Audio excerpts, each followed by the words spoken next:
Fully relying on AI when it comes to our content is a red flag. We use AI most times. Here is a quick process for cleaning up AI-rated captions, copies, and scripts. Step 1. Be specific from the start. When we ask AI to write, we list down the points we want to cover. We choose the topic, angle, purpose, and main details first, so AI can write with better structure. Step 2. Check voice and information. Once AI gives the draft, we check if it sounds like the client and matches their tone.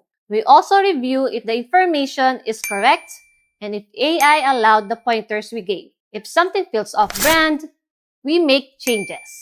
Step 3. Trim and translate to the brand. We remove lines that don't add value, rephrase parts for easier comprehension, and adjust the language to match the brand and the audience's level of awareness.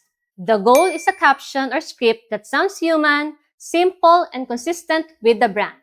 AI is not perfect, and it never will be. Writing basics help you spot what works and what needs to change before it turns into a marketing problem.